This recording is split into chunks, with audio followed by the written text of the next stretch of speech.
Com certeza, você já deve ter visto uma daquelas plaquinhas que diziam: sorria, você está sendo filmado. Mas a verdade é que isso é algo muito bom, pois as câmeras de segurança podem ser a diferença entre um crime solucionado e um que permanece para sempre sem uma solução, com o acusado saindo impune por falta de provas. Fala galera, aqui é o Drake, e hoje no Abismo do Medo, vamos acompanhar situações extremas que mostram que nem tudo que vemos nas estradas é previsível. Desde uma silhueta misteriosa capturada por uma câmera de caminhão, até tempestades capazes de desafiar a gravidade, emboscadas humanas e fraudes que nos fazem pensar o que algumas pessoas têm na cabeça.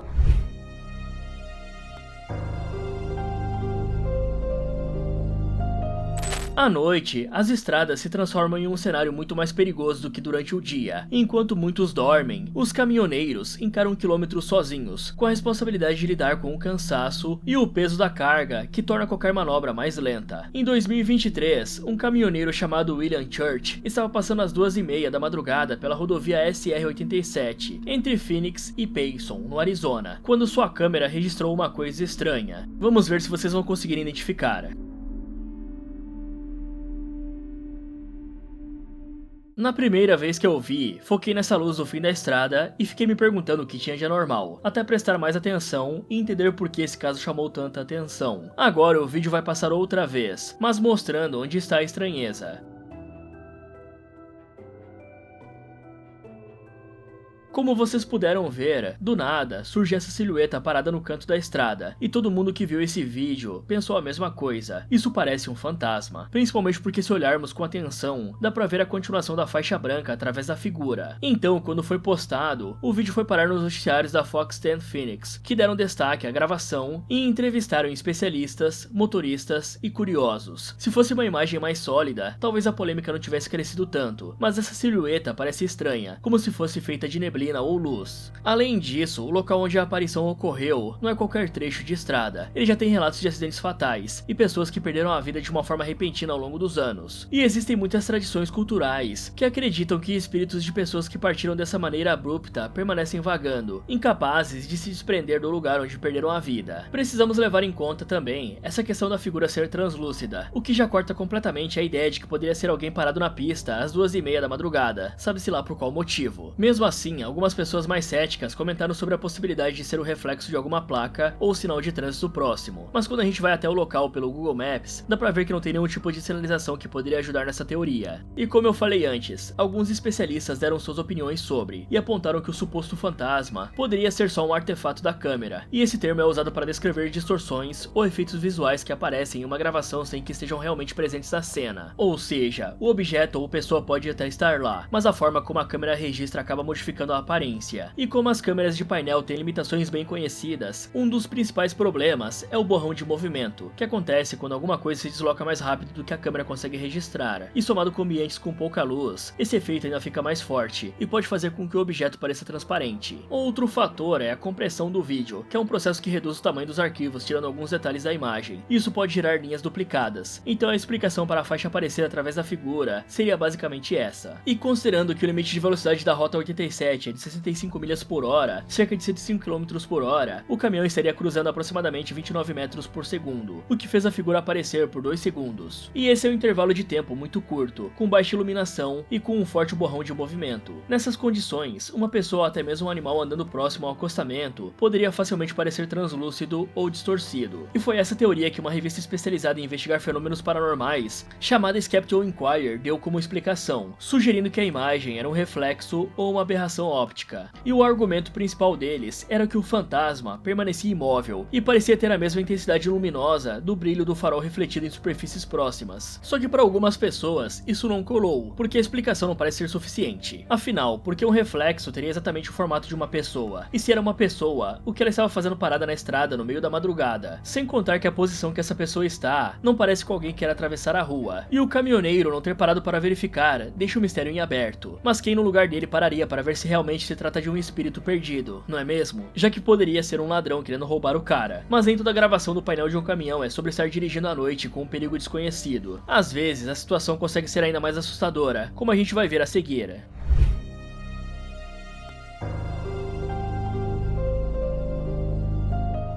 A Clark Memorial Bridge, também chamada de Second Street Bridge, é um ponto icônico de Louisville, que foi inaugurada em 1929, conectando a cidade de Jeffersonville em Indiana, atravessando o rio Ohio. Ela tem um tráfego intenso, composto tanto por carros de passeio quanto por caminhões pesados, e para quem já viajou para Niterói, no Rio de Janeiro, sabe bem o que eu estou falando. Só que apesar de não ser a ponte mais moderna da região, a Clark Memorial tem um grande valor histórico e arquitetônico. E foi na manhã de 1º de março de 2024 que um acidente de trânsito não chamou só a atenção dos moradores locais, como também se espalhou pelo país inteiro, chegando até aqui mesmo no Brasil. O que a motorista Sidney Thomas passou, eu posso até dizer que parece até a cena do filme Premonição, porque ela com certeza teve muita sorte em sobreviver.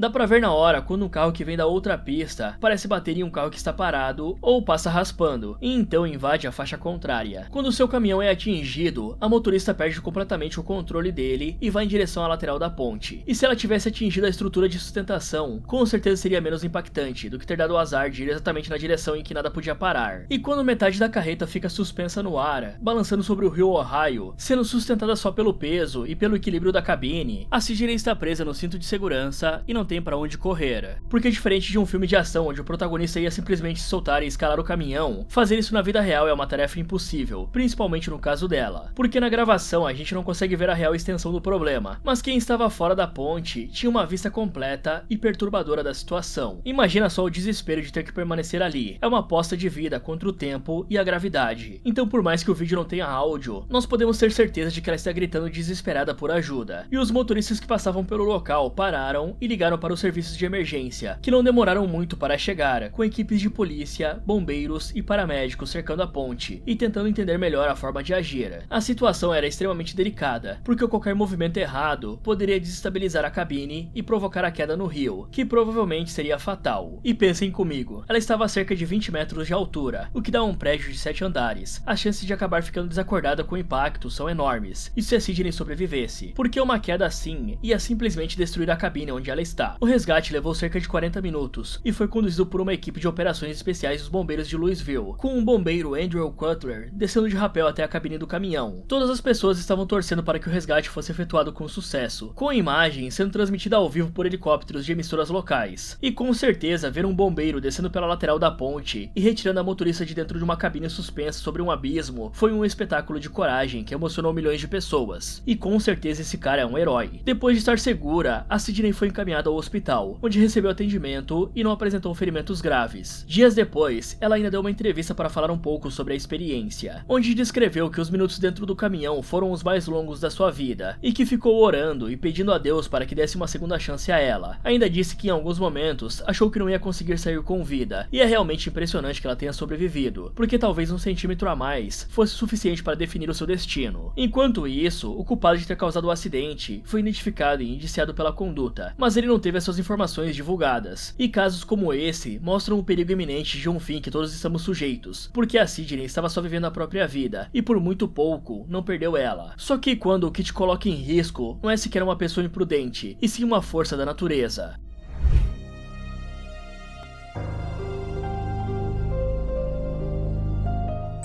Um caminhão carregado pode facilmente ultrapassar as 35 toneladas de peso. E mesmo vazio, a estrutura que esse tipo de veículo tem dá uma aura de estabilidade quase inabalável, como se nada fosse capaz de perturbá-los. Esses veículos são verdadeiros gigantes do asfalto, capazes de cruzar estados inteiros transportando mercadorias e resistindo a chuvas, ventos e longas jornadas sem perder o ritmo. Então, o que poderia ser forte o suficiente para abalar algo assim? Bom, em setembro de 2021, na comunidade de Maple Glen, na Pensilvânia, um tornado encontrou um desses gigantes e fez ele sair do chão. O furacão Aida foi um dos mais devastadores a atingir os Estados Unidos no século XXI. Formado no final de agosto, ele ganhou intensidade ao atravessar o Golfo do México e atingiu a Louisiana como um furacão de categoria 4, com ventos superiores a 240 km por hora. E para entender a gravidade disso, é importante conhecer a escala Saffir-Simpson, que é utilizada para classificar os furacões de acordo com a velocidade dos seus ventos. A escala vai de 1 a 5, sendo que o furacão de categoria 1 apresenta ventos de 119 a 154 53 km por hora e pode causar danos leves a moderados em construções e árvores. A categoria 2 tem ventos entre 154 km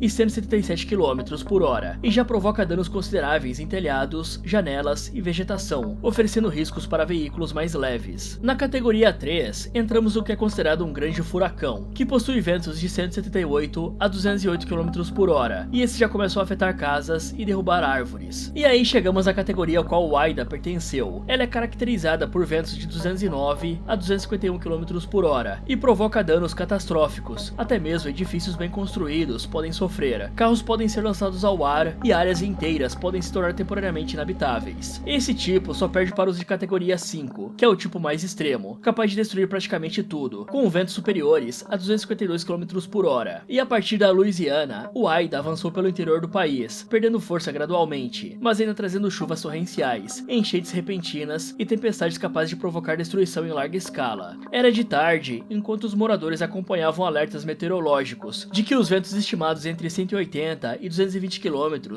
chegaram na região, e foi por um tempo até que curto, mas intenso o suficiente para arrancar as árvores pela raiz, danificar casas e derrubar linhas de energia elétrica. E galera, só pra vocês entenderem aqui o que aconteceu, os furacões dessa magnitude podem acabar formando tornados quando atingem a Terra, pois a interação dos ventos com o atrito e as condições atmosféricas do furacão podem criar um cisalhamento do vento, que é a condição necessária para a formação de tornados. Por isso daqui pra frente eu vou falar que o tornado acertou o motorista, já que o furacão Aida acabou criando um tornado. Entre os alvos do tornado estava um caminhão com o motorista dentro.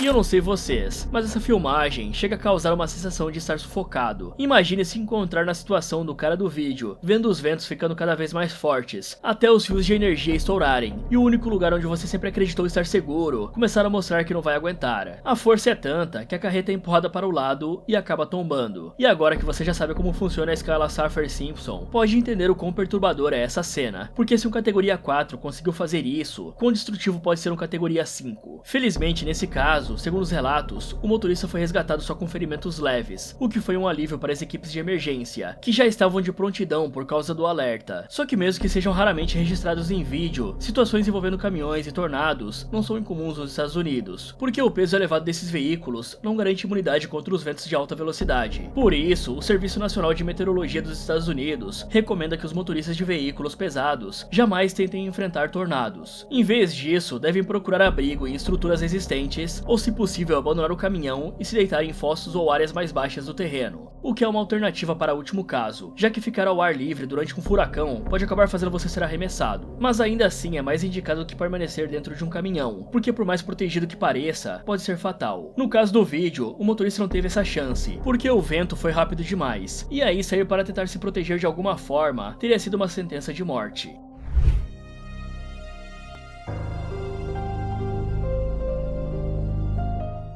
Na noite do dia 29 de julho de 2016, uma cena de tensão se desenrolou em uma estrada próxima à cidade portuária de Calais, na França, quando caminhoneiros se depararam com um cenário preocupante. Homens com lanternas, pedras às mãos e galhos de árvores bloqueando a via, mas não eram bandidos comuns, nem membros de uma gangue local, e sim um grupo de imigrantes desesperados, que buscavam atravessar o Canal da Mancha e chegar ao Reino Unido. Só que não foi um caso isolado. De 2010 a 2020, aconteceu a chamada crise migratória na Europa, onde milhares de pessoas de países devastados por guerras, pobreza extrema e perseguições políticas se aglomeravam em acampamentos nos arredores de Calais, o que fez o local ficar conhecido como Jungle de Calais. A crise atingiu seu auge em 2015 e 2016, quando chegou a ter cerca de 10 mil pessoas, morando em barracas improvisadas, sem nenhum saneamento básico, falta de água potável e uma violência constante. Organizações humanitárias tentavam amenizar a situação, mas o contraste entre o sonho de atravessar a fronteira e a realidade de sobrevivência diária criava um clima complicado. No dia 29, o caminhoneiro relatou que ao se aproximar de um trecho da rodovia, percebeu luzes piscando à frente, e ao se aproximar, entendeu que eram lanternas apontadas na sua direção. Em seguida, pedras começaram a ser arremessadas contra o caminhão, enquanto troncos e galhos eram arrastados para bloquear a pista, uma tática de emboscada improvisada para forçar os caminhoneiros a reduzir a velocidade ou parar completamente, criando uma oportunidade para que eles subissem clandestinamente no veículo, com a ideia de se esconder no compartimento de carga e conseguir cruzar o canal sem serem detectados, e são vários vídeos que mostram isso. O problema é que para os motoristas isso é um risco enorme, porque além do perigo de acabar provocando um acidente trágico, tem também a questão legal, já que se fosse descoberto com migrantes em seu caminhão, ainda que contra sua vontade, o caminhoneiro poderia enfrentar multas de valores super altos e até mesmo perder a licença para trabalhar. E um dos motoristas que passou por isso foi o Mick Young, que transportava batatas lascadas da Bélgica, que chegou a ficar com cortes na testa e um ferimento no olho, que precisou de atendimento hospitalar, além de cerca de 2.500 euros em danos no caminhão. Ele disse que ficou com muito medo, porque quando estava passando surgiram mais de 40 pessoas, e que levou uma verdadeira chuva de pedras, e chegou até mesmo ter um eixo de metal atravessado em seu para-brisas. Nessa época, dezenas de caminhoneiros foram atacados em Quelé, então muitos deles passaram a evitar rotas noturnas, buscando sempre viajar em comboios ou aguardando horários menos arriscados. Em alguns casos, sindicatos de caminhoneiros chegaram a organizar protestos, exigindo maior segurança policial na região. E apesar da situação dos acampamentos ser precária, é inegável que os métodos usados como jogar pedras e criar bloqueios na estrada eram perigosos para os caminhoneiros e outros motoristas, e podia acabar causando um acidente muito grave. Isso refletia também na política, já que os governos franceses e britânicos discutiam constantemente sobre quem deveria assumir a responsabilidade pela situação em Calais. Enquanto o Reino Unido deixava cada vez mais rígidas suas políticas de imigração, a França financiava manter os acampamentos sob controle, até que não deu mais, e o governo francês anunciou o desmantelamento do Jungle Calais, destruindo o acampamento e realocando milhares de imigrantes para diferentes partes da França, o que não foi uma situação muito amigável. Mesmo assim, ainda hoje, tem alguns relatos de pequenos grupos tentando atravessar para o Reino Unido.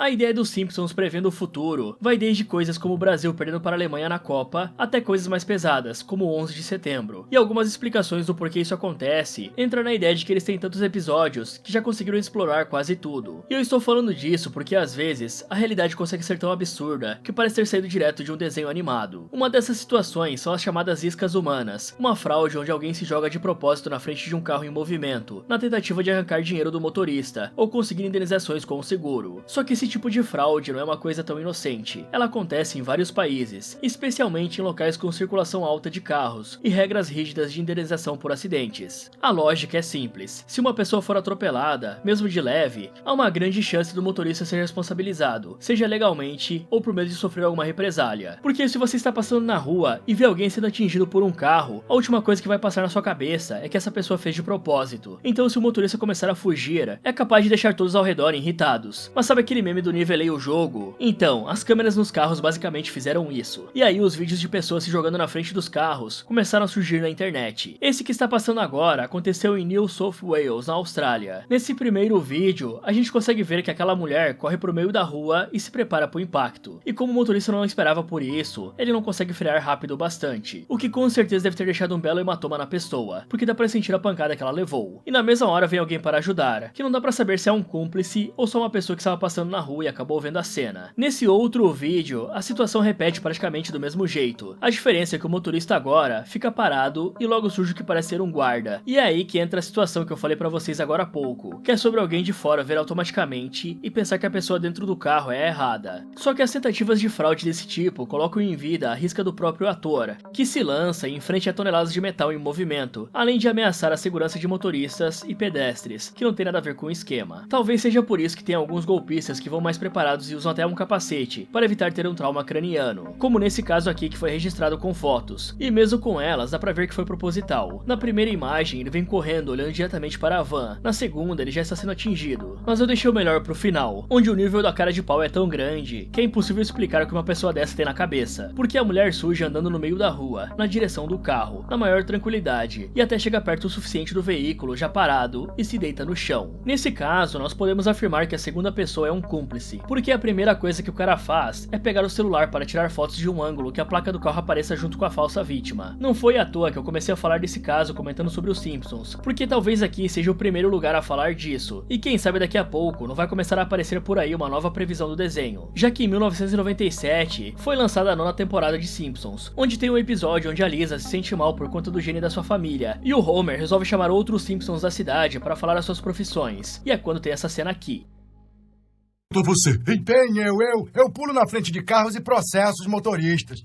Aí eu deixo pra vocês decidirem se o desenho previu que as pessoas fariam isso no futuro, ou se já faz tanto tempo assim que os golpistas tentam se dar bem fingindo serem atropelados. Mas com o aumento desse tipo de fraude, seguradoras e autoridades começaram a reforçar mecanismos de defesa. Hoje, em muitos lugares, ter uma câmera dessas no carro pode ser decisivo em disputas judiciais, funcionando como prova incontestável da inocência do motorista. Em alguns países como a Rússia, que passou por uma popularização disso anos atrás, já existem penas severas para quem tenta aplicar o golpe da isca humana. Então as imagens não só salvam os motoristas de condenações injustas, como também ajudam a identificar e punir os responsáveis. Fala galera, você acha que o fantasma da SR7 foi algo sobrenatural ou apenas uma ilusão da câmera? E você conhece algum caso onde uma câmera instalada no carro provou a inocência de alguém? Me contem nos comentários. Muito obrigado por assistir e até o próximo.